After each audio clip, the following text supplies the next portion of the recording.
യഥാർത്ഥ ജീവിതം സിനിമയെ വെല്ലുന്നതാണെന്ന് നമ്മൾ കേട്ടിട്ടുണ്ട്.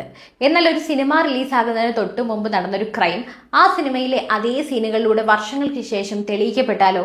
കേരള രാഷ്ട്രീയത്തെ പിടിച്ചുലയ്ക്കുന്ന മുൻ മന്ത്രി ആന്റണി രാജു പ്രതിയായ തൊണ്ടിമുതൽ കേസിനെ കുറിച്ച് കേൾക്കുമ്പോൾ നമ്മൾ ഞെട്ടിപ്പോകും.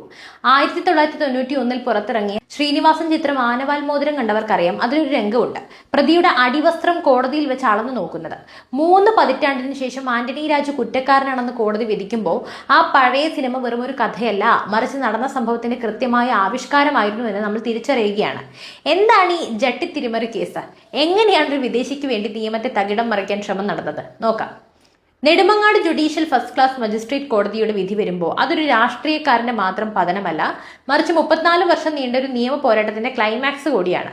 മുൻ മന്ത്രിയും ഇപ്പോഴത്തെ MLA-യുമായ ആന്റണി രാജു ഈ കേസിൽ 2ാം പ്രതിയാണ്. 1ാം പ്രതി കോടതിയിലെ മുൻ ബെഞ്ച് ക്ലർക്ക് KS ജോസും ഒരു വിദേശ പൗരനെ രക്ഷിക്കാൻ വേണ്ടി കോടതിയിലെ തൊണ്ടിമുതലിൽ കൃത്രിമം കാണിച്ചു എന്നതാണ് ഇവർക്കെതിരെയുള്ള കുറ്റം.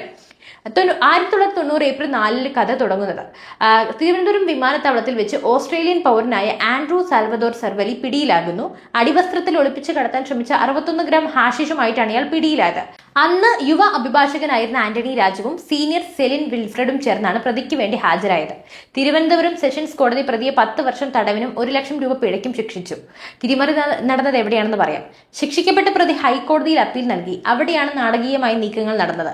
കോടതിയിൽ തൊണ്ടിമുതലുമായി ഹാജരാക്കിയ അടിവസ്ത്രം പ്രതിക്ക് പാകമാകില്ല എന്നൊരു വാദമുയർന്നു.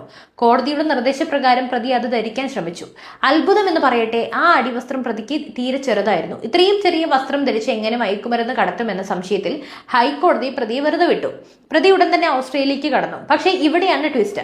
യഥാർത്ഥത്തിൽ പോലീസ് പിടിച്ചെടുത്ത അടിവസ്ത്രം മാറ്റി പകരം ചെറിയ വലുപ്പത്തിലുള്ള മറ്റൊന്ന് തൊണ്ടിമുതലായി വെക്കുകയായിരുന്നു. കോടതിയിലെ ഉദ്യോഗസ്ഥന്റെ സഹായത്തോടെ ആന്റണി രാജു നടത്തിയ തന്ത്രമായിരുന്നു ഇതെന്ന് പിന്നീട് തെളിഞ്ഞു. ആനവാൽ മോതിരം ബ്രില്യൻസ്. ഈ സംഭവം നടന്ന് കൃത്യം 1 വർഷം തികയുമ്പോൾ, അതായത് 1991 ശ്രീനിവാസനും സുരേഷ് ഗോപിയും തകർത്തഭിനയിച്ച ആനവാൽ മോതിരം തിയേറ്ററിലേക്ക് എത്തുന്നു. T. ദാമോദരൻ തിരക്കഥ എഴുതിയ ഈ ചിത്രത്തിൽ ഗാവിൻ പക്കാട് അവതരിപ്പിച്ച വിദേശി പ്രതിയെ രക്ഷിക്കാൻ കോടതിയിൽ ഇതേ അടിവസ്ത്ര നാടകം നടക്കുന്നുണ്ട്. അന്ന് സിനിമ കണ്ടവർ അതൊരു തമാശയെ തള്ളിക്കളഞ്ഞു.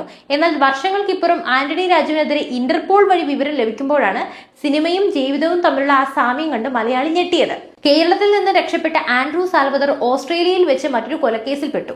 ജയിലിൽ വെച്ച് തന്റെ സഹതടവുകാരനോട് കേരളത്തിൽ വെച്ച് താൻ എങ്ങനെ രക്ഷപ്പെട്ടു എന്ന രഹസ്യം അവൻ വെളിപ്പെടുത്തി. ഇന്ത്യയിലെ ഒരു വക്കീല് തന്റെ അടിവസ്ത്രം മാറ്റിവെച്ച് തന്നെ രക്ഷിച്ചു എന്നായിരുന്നു അവൻ പറഞ്ഞത്. ഈ സഹതടവുകാരൻ നൽകിയ വിവരം ഇന്റർപോൾ വഴി CBIക്കും തുടർന്ന് കേരള പോലീസിനും ലഭിച്ചു. 94 വഞ്ചിയൂർ പോലീസ് സ്റ്റേഷനിൽ കേസെടുത്തു. കോടതി വിധി നീണ്ട 34 വർഷത്തെ നിയമയുദ്ധം. പലപ്പോഴും കേസ് അട്ടിമറിക്കാൻ സാധ്യതയുണ്ടെന്ന് വാർത്തകൾ വന്നു. സുപ്രീം കോടതി വരെ ഈ വിഷയം ചർച്ച ചെയ്തു. ഒടുവിൽ നെടുമങ്ങാട് കോടതി വിധിച്ചിരിക്കുന്നു, ആന്റണി രാജു കുറ്റക്കാരനാണ്.